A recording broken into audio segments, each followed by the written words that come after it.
Welcome to the Day-09 revision video. இன்னைக்கு நம்ம பார்க்க போகுது unit number 2 of SOGA ஓட last part. இதோட நம்ம unit number 2 கம்ப்ளீட்டா முடிய போகுது. section number 14 to 17 இன்னைக்கோட revision videoல நம்ம பார்க்க போறோம். If you have not watched the videos earlier, you can go and watch them.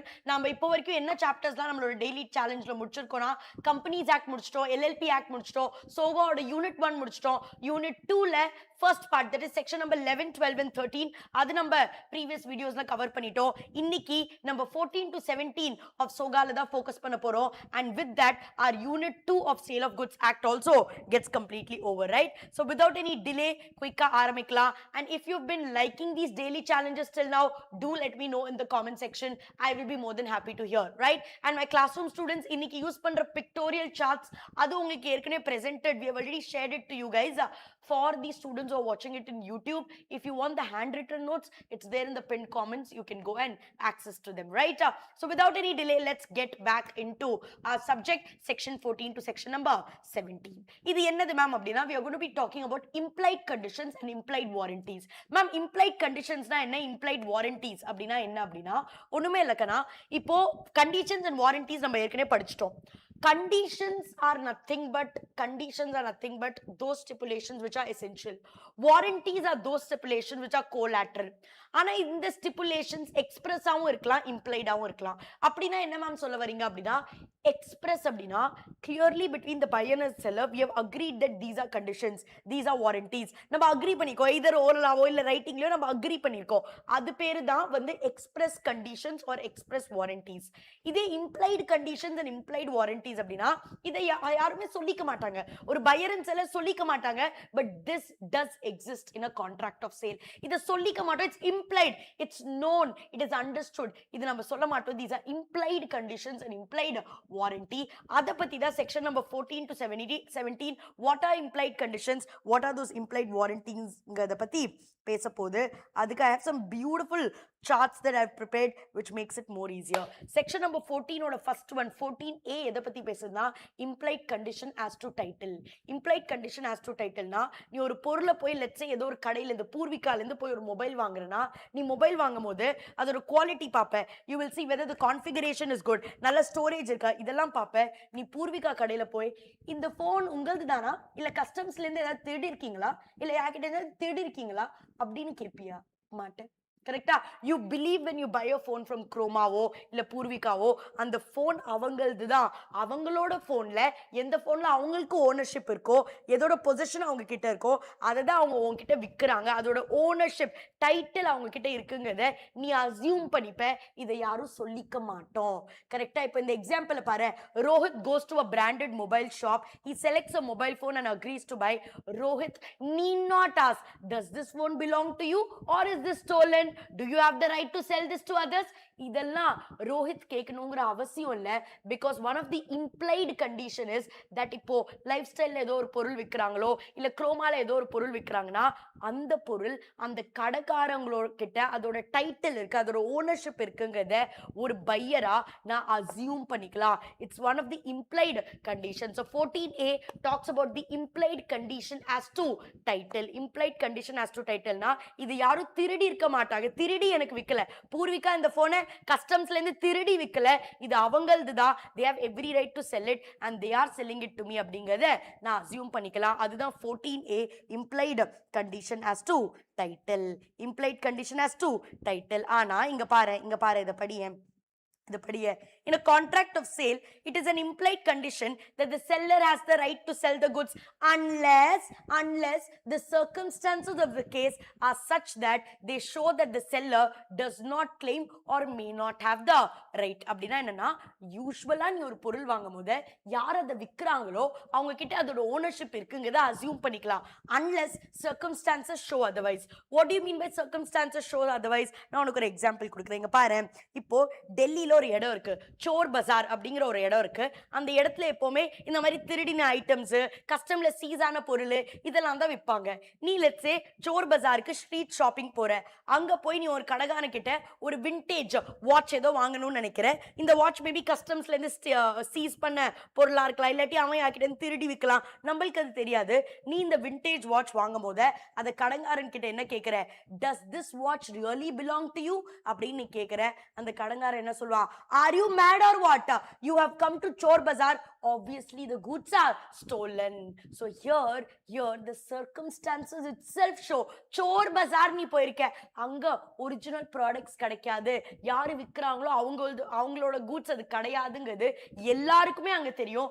அங்க போய் நீ ஷாப்பிங் பண்ணும்போது you cannot tell sale of goods act-ல there's a implied condition saying that whoever is selling has the title. No, because here circumstances show otherwise. நீ போய் rich ஸ்ட்ரீட்ல ஏதோ வாங்குற சென்னையில அப்படின்னா அங்க சில பொருள் ஒரிஜினலா இருக்கலாம், சிலது தேடி கூட விற்கலாம். நீ அங்க போய் எக்ஸ்பெக்ட் பண்ண முடியாது யாரு விற்கிறாங்களோ அவங்க கிட்ட அதோட ஓனர்ஷிப் இருக்கும் அப்படின்னு. பட் நீ ஒரு பூர்விகாவோ குரோமாவோ இந்த Poorvika Croma some other, let's say you're going to some other mobile shop, branded, reputed, lifestyle போற வெப்சைட் போற, இங்கெல்லாம் நீ என்ன பண்ணிக்கலாம், assume பண்ணிக்கலாம் that the ownership belongs to them, right? So implied condition as to title says what? It says that in a contract of sale it is implied condition that the seller has the right to sell unless the circumstances show otherwise, right? So that is your section number 14A. 14B எதை பத்தி சொல்லுதுன்னா, it's an implied warranty, not a condition, implied warranty as to enjoying undisturbed possession. யார்கிட்ட கூட்ஸோட position இருக்கோ they will enjoy a quiet possession, undisturbed possessionங்கிறது ஒரு implied warranty. அப்படின்னா என்ன ma'am அப்படின்னா, இங்க பாரு, A buys a car from Shriram Automobiles. Shriram Automobiles ல இருந்து A 10 லட்சம் ரூபாய்க்கு ஒரு கார் வாங்குறா. அந்த காருக்கு ஃபுல் பேமெண்ட் பண்ணி டெலிவரி எடுத்துட்டு அவன் வீட்டுக்கு போறான். ஆனா வீட்டுக்கு போற வழியில போலீஸ் அவன் காரை சேஸ் பண்ணி அதை நிறுத்தி போலீஸ் அண்ட் பேங்க் ஆபீசர்ஸ் எல்லாருமே வந்து என்ன சொல்றாங்கன்னா, நாங்க இந்த காரை சீஸ் பண்ண போறோம். இப்போ ஏ கேக்குறா, ஏன் சீஸ் பண்றீங்க, நான் இப்பதான் வாங்கிட்டு இதை வரேன், இன்னும் நான் என்னோட கேர்ள் ஃப்ரெண்டோட என்னோட ஃபர்ஸ்ட் லாங் டிரைவ் கூட போல, அதுக்குள்ள ஏன் சீஸ் பண்றீங்க? That time the bank official says that, hey listen Mr. A, Sriram என்ன பண்ணிருந்தானா, இந்த காரை it pledged it with the bank and அவர் பேங்கோட லோனை கட்டுறதுல டிஃபால்ட் பண்ணிருக்காரு. சோ நாங்க இந்த காரை என்ன பண்ண போறோம், சீஸ் பண்ண போறோம். இங்க Sriram automobiles with the carல A is not able to enjoy a quiet possession, undisturbed possession. Possessionனா என்னது, goods வெச்சிக்கிறது. அவன் இந்த காரை வெச்சிக்கிறத யாரோ வந்து டிஸ்டர்ப் பண்றாங்க, his possession is being disturbed. This is a breach of implied warranty. It is a breach of implied warranty. ஒரு பொருளை வாங்கும்போது நான் என்ன நினைப்பேன் அப்படின்னா, யாருமே என்ன டிஸ்டர்ப் பண்ண மாட்டாங்க, நான் காசை கொடுத்து அந்த பொருளை வாங்கிட்டேன் அப்படின்னா நான் அதோட ரைட்டை என்ஜாய் பண்ணலாம், யாருமே என்கிட்ட இருந்து அதை எடுத்துட்டு போக மாட்டாங்க, I'll have a undisturbed possession அப்படிங்கறத நான் assume பண்ணிக்கலாம். But here there's a breach of implied warranty as to undisturbed possession. இந்த கேஸ்ல மிஸ்டர் ஏ என்ன பண்ணலாம், mister A can go to Shriram Constructions and recover, Shriram Automobiles and recover the entire 10 lakh rupees. Is that clear? So this is 14B. 14B talks about what? Implied warranty as to enjoying an undisturbed possession. Implied warranty, not condition. Implied warranty as to enjoying an undisturbed possession. அடுத்தது 14C, implied warranty as to freedom from encumbrance. Freedom from encumbrance அப்படின்னா என்னன்னா, போன எக்ஸாம்பிளே எடுத்துக்கோ, mister A Sriram ஆட்டோமொபைல்ஸ்ல போய் ஒரு car வாங்குறா அப்படின்னா அவன் என்ன அசியூம் பண்ணிக்கலாம், இந்த காரை வேற எங்கேயும் பிளெட்ஜ் பண்ணல, இதை அடகு வச்சு ஸ்ரீராம் ஆட்டோமொபைல்ஸ் எங்கேயும் லோன் எடுக்கல அப்படிங்கறத மிஸ்டர் ஏ அசியூம் பண்ணிக்கலாம். அப்படி ஸ்ரீராம் ஆட்டோமொபைல்ஸ் இந்த காரை எங்கேயோ அடகு வச்சிருக்காங்க, pledge பண்ணிருக்காங்கன்னா it is the responsibility of Shriram Automobiles to tell that to Mr. A, because Mr. A has an implied warranty where he can assume that the goods are free from encumbrance, Are you able to understand this, people? Are you able to understand this? அப்படினா என்ன ma'am சொல்ல வராங்க, 14B and 14C ரெண்டுத்துலயுமே we are talking about implied warranty as to undisturbed possession. நான் வெச்சிருக்க goods, நான் காசு கட்டி வாங்கி வெச்சிருக்க goods யாருமே என்கிட்ட இருந்து வந்து possession எடுத்துக்க மாட்டாங்க. I have the right to enjoy a undisturbed quiet possession. இது 14B.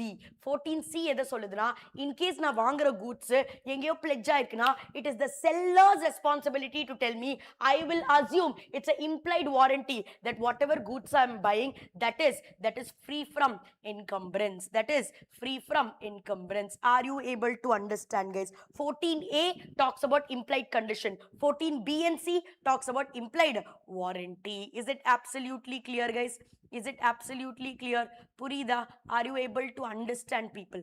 Are you able to understand? அடுத்தது பாரு, section 14 முடிஞ்சிச்சு. 14A talks about implied condition as to title. 14B talks about implied condition, implied warranty as to quiet or undisturbed possession. 14B talks about implied warranty as to free from encumbrance. Free from encumbrance. Next is what? Next is section number 15, which says implied condition as to sample and description. Implied condition as to sample and description. இதுல என்ன சொல்றாங்கன்னா, in a contract of sale, it is an implied condition that the goods will correspond with the sample and description. That the goods will correspond with the sample and description. Ma'am, example சொல்லுங்க. Example பாரு. It is the same example that I used in the class. It is the same example. Inga paru, Priya visits a sari shop and sees a red color sari. She sees a sample of a red color sari. Nice patterns are there, nice designs and all is there. She places the order for the sari, but says எனக்கு இதே pattern sari தான், but எனக்கு எதுல வேணும்? 100% cottonல வேணும். எனக்கு எதுல வேணும்? 100% cottonல வேணும். அப்படிங்கறத யார் சொல்றா? Priya is telling. Priya தானே இவ பேரு. Priya is telling. Shopkeeper also tells yes. So here Priya has seen the sample for the designs and everything, and our order place பண்ணும்போது she gave the description also that she needs it to be in 100% cotton material. But when Priya receives the sari, she sees that though the design is same, the material is knitted material. It's not 100% cotton, it is a knitted material. So here what has happened? Breach. ஏனா நான் வந்து I placed an order for sale of goods based on sample and description. That means it should match both sample and description. Here it matched the sample. The design was the same pattern only, check design or whatever it is, but it did not match the description, which is I told 100% cotton. So this is a breach of implied condition as to sample and description. That is section number 15. 15 le இன்னொரு section என்ன இருக்குனா, இன்னொரு subsection என்னன்னா, implied condition as to description. First one வந்து description and sample. This is only as to description. அது என்னதுன்னா, for example, let's suppose Flipkartல நான் ஒரு ஃபோனுக்கு ஆர்டர் பிளேஸ் பண்றேன். அந்த ஃபோனுக்கு ஆர்டர் பிளேஸ் பண்ணும்போது of course descriptionல இதெல்லாம் எழுதிருக்கு. It's iPhone 16 Pro Cosmic Orange 512 GB இந்த மாதிரிலாம் எழுதிருக்கு. இது எல்லா டீடைல்ஸுமே படிச்சுட்டு நான் பை ஆர்டர்ங்கிற ஆப்ஷனை பிளேஸ் பண்ணி 1,59,900 பே பண்ணிட்டேன். ஆர்டரை பிளேஸ் பண்ணிட்டேன். ஆனா எனக்கு ஃபோன் வரும்போது எனக்கு என்ன ஃபோன் வந்திருக்கு? மெட்டாலிக் பிளாக் வந்திருக்கு. நான் ஆர்டர் டிஸ்கிரிப்ஷனை படிச்சு எதுக்கு பிளேஸ் பண்ணேன்? காஸ்மிக் ஆரஞ்சுக்கு பிளேஸ் பண்ண. ஆனா எனக்கு வந்தது என்னது? Metallic black. This is a breach of implied condition as to description. ஏனா வந்த goods description match ஆகல. It is a breach of implied condition as to description. அப்படினா section number 15 ரெண்டு விஷயத்தை பத்தி பேசுது. Implied condition as to sample and description, implied condition as to description.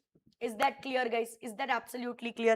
இதுக்கப்புறம் I want to directly jump to section number 17 because it is connected to this. So I'll complete 17, then I will come to 16, which will be the last section. So section number 14 படிச்சாச்சு. 14ல first வந்து implied condition, மீதி ரெண்டு implied warranty. First வந்து implied condition as to title. அடுத்தது வந்து implied, that is 14A. 14B is implied warranty. Implied warranty as to quiet and undisturbed possession. 14C is implied warranty as to free from encumbrance. That is 14C. Next is section 15, which is implied condition as to sample and description, implied condition as to description. And 17 talks about it is an implied condition as to sale by sample. Sale by sample என்ன சொல்லிருக்காங்க? They are telling whenever I see a sample, இப்போ இங்க பாரு, இந்த அரிசியோட sample எனக்கு கொடுக்குறாங்க. எனக்கு ஒரு 10 மூட்டை அரிசி வேணும். ஃபர்ஸ்ட் நான் கடைக்காரன் கிட்ட போய் என்ன கேட்கிறேன்? சாம்பிள் கேட்கிறேன். சாம்பிள்ல அழகா இருக்கு, நல்லா இருக்கு. Okay, the rice is basmati rice is nice, it is long grainy flaky basmati rice is there. இந்த சாம்பிளை பார்த்து நான் என்ன பண்றேன்? ஆர்டர் பிளேஸ் பண்ணேன். 20 kg ரைஸுக்கு ஆர்டர் பிளேஸ் பண்ணேன். இப்போ எனக்கு பல்கா வருதுல, பல்கா அந்த 20 kg வருதுல, that 20 kg which is the main goods, goods should be corresponding with the sample. Corresponding with the sample அப்படினா என்ன sample இருந்ததோ அதுதான் எனக்கு வரணும். It should be corresponding with the sample. The bulk should correspond with the sample, right? Right, the bulk should correspond with the sample. And remember இதுல மூணு important point இருக்கு. Bulk must correspond with the sample, அது நம்ம படிச்சிட்டோம். அடுத்தது buyer must be given an opportunity to inspect. அப்படினா இவன் வீட்டுக்கு வந்து அந்த 20 மூட்டையை கொடுக்கும்போது he should be given an opportunity to open it and check whether the bulk that has come and the sample that was shown are same. He should be given an opportunity to inspect. And remember, even if the defect is hidden and non-discoverable by reasonable examination, it's still a breach of implied condition. என்ன ma'am சொல்ல வரீங்க? இப்போ இந்த 20 மூட்டையில நான் பார்த்த மூட்டையில வந்து எல்லாமே சாதமா தான் இருந்தது, கரெக்டா தான் இருந்தது. ஆனா எனக்கு அந்த ஷாப்கீப்பர் அனுப்பும் போது மட்டும் என்ன பண்ணிட்டான் அப்படின்னா அந்த 20 கேஜில கீழே இருக்கிற சில லேயர்ல அந்த impurity B grade C grade level அரிசி இருக்குல்ல அதை மிக்ஸ் பண்ணிட்டான். மேல மட்டும் என்ன இருக்கு, நல்ல லேயர் இருக்கு. இப்போ வந்தோடனே நான் ஓபன் பண்ணி பாக்குறேன், நல்லா என் கையெல்லாம் விட்டு நல்லா பாக்குறேன். ஆனா நீனே சொல்லு, என் கை வந்து அந்த 20 கேஜி மூட்டையில கீழே வரைக்கும் போகுமா? இல்ல, ஓரளவுக்கு பாதி வரைக்கும் போகும். அது வரைக்கும் நான் எடுத்து பாக்குறேன், எல்லாமே நல்லா தான் இருக்கு. சோ இங்க ரீசனபிள் எக்ஸாமினர்னால பையர் என்னால அந்த டிஃபெக்ட்டை கண்டுபிடிக்க முடியாது. ஏன்னா இவன் கீழே தான் என்ன பண்ணிருக்கா, மிக்சிங் பண்ணிருக்கா. அந்த லோ கிரேட் அரிசியை கீழே தான் போட்டிருக்கான், மேல எல்லாம் என்ன இருக்கு, அந்த குட் குவாலிட்டி தான் இருக்கு. Now how can I know what is in the bottom layers? I would not see that even after a reasonable examination. Even in such a case, if the bulk does not correspond with the sample, it is a breach of a implied condition. நீங்க நாளைக்கு வந்து கடங்காரனால என்ன சொல்ல முடியாதுன்னா, நீ இந்த பார்த்தல மேல பார்த்தல எல்லாமே கரெக்டா இருந்தது. ஆமா, நான் மேல பார்த்தேன், எல்லாமே கரெக்டா இருந்தது. நான் ரீசனபிளா கை விட்டு நோண்டி எல்லாம் பார்த்தேன். ஆனா என்னால கொஞ்சம் தானே போக முடியுது, என்னால கீழே வரைக்கும் போக முடியல. So here, though you were given an opportunity to inspect, later if you come to know that reasonable examinationனால இத கண்டுபிடிக்க முடியாது அப்படினா, still it is a breach of implied condition.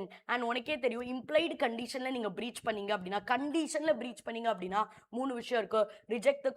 resign the contract, reject the goods and claim for a full refund. Is that absolutely clear, people? So section number 14 முடிஞ்சிச்சு. 14A B C. 14A எதை பத்தி பேசுது? implied condition as to title. 14B எதை பேசுது? implied warranty as to quiet possession or undisturbed possession. 14C எதை பத்தி பேசுது? implied warranty as to free from encumbrance. அதுக்கப்புறம் 15 எதை பத்தி பேசுது? 15 is telling about implied condition as to sale by sample and description, implied condition as to sale by description. 17 எதை பத்தி பேசுது? implied condition as to sale by sample. இது எல்லாமே முடிஞ்சதுக்கு அப்புறம் let's move on to the last section of unit number 2, which is section number 16. Section number 16 also talks about implied conditions. The first implied condition is implied condition as to quality and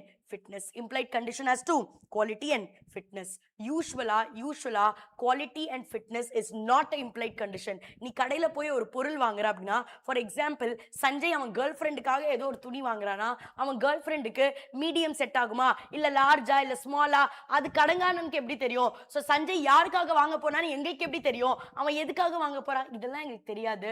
So quality and fitness are usually not implied condition.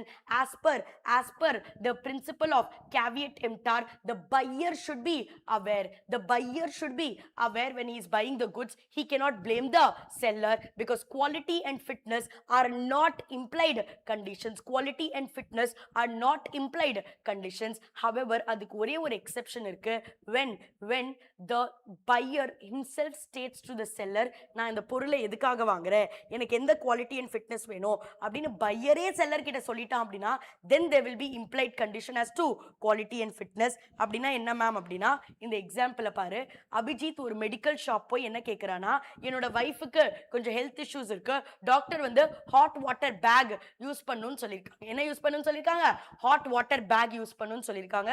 அதனால எனக்கு hot water போட்டு அந்த they'll do for relaxing or muscle relaxing, அந்த மாதிரி hot water back கொடுங்க அப்படின்னு சொல்லியிருக்கான். இப்போ கடைக்காரரும் என்ன சொல்லியிருக்காங்க, மெடிக்கல் ஷாப் ஓனர் அவரும் சரிப்பா இந்த ஹாட் வாட்டர் பேக் தானே கேட்குற அப்படின்னு சொல்லி கேட்டுட்டு தெரியாம அவனுக்கு எதை கொடுத்துட்டாரு cold water bag இப்போ hot water bag தான் it will be made up of a material which can withstand the temperature அவர் என்ன bag கொடுத்துறாரு cold water bag கொடுத்துட்டாரு இப்போ cold water bag கொடுத்ததுனால அபிஜித் அந்த சுடு தண்ணியை அதுல எடுத்து போட்ட உடனே அவன் வைஃபுக்கு கொடுத்த உடனே அந்த பேக் என்ன ஆயிடுச்சு because it's a cold water bag it's not made up of that thick material அந்த பேக் ஃபுல்லா வெடிச்சு வைஃபோட ஃபேஸ் எல்லாம் என்ன ஆயிடுச்சு டேமேஜ் ஆயிடுச்சு இப்போ அபிஜித் என்ன பண்ணலாம் he can file a case against that shopkeeper saying that it is a breach of implied condition as to quality and fitness now the shopkeeper is coming and telling quality and fitness எங்களுக்கு அத பத்தி தெரியாது no your implied condition as to quality and fitness will apply because Abhijit told you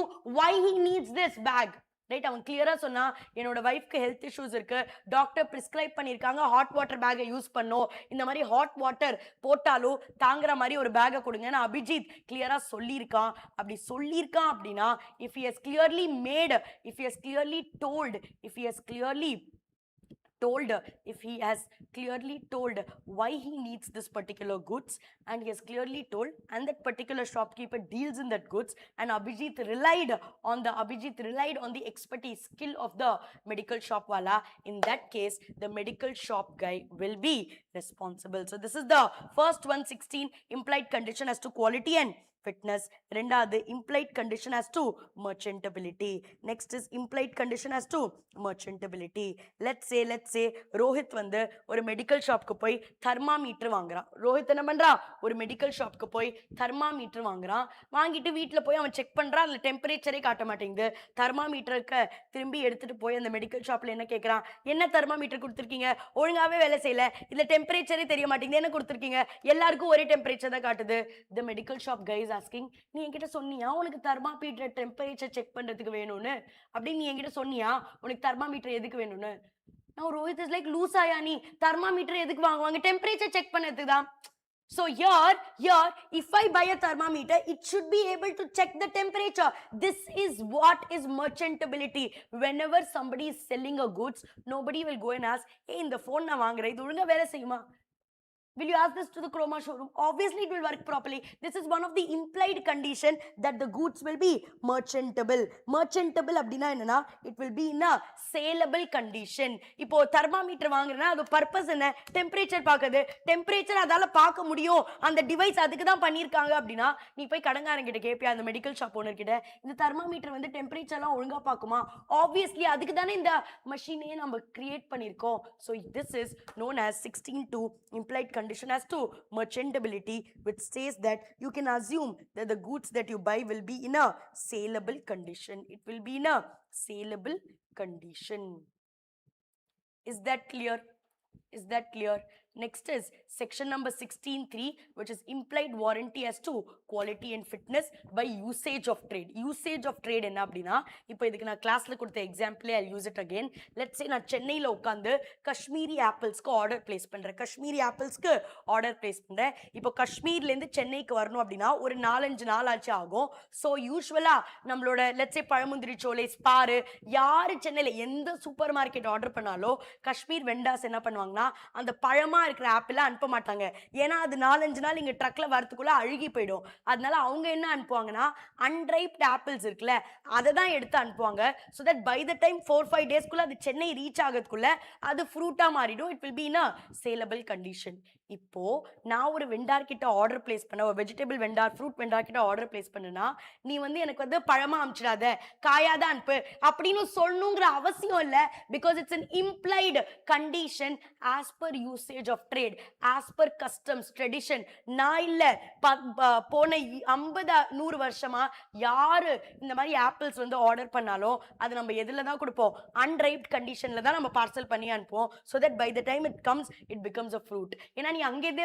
பழமாவே அனுப்பிச்சனா இங்க வரதுக்குள்ள அது அழுகி போயிடும் ஏன்னா அதோட ஷெல்ஃப் லைஃப் 4-5 நாள் தான் இருக்கும் so this is an implied warranty as to quality or fitness by usage of trade இது நாங்க யாரும் சொல்ல மாட்டோம் as per customs நம்ம அப்படிதானே பண்ணிட்டு இருக்கோம் this is an implied warranty that is section 16(3) and அடுத்தது இருக்குது 16(4) which is implied warranty as to disclosure of dangerous nature of the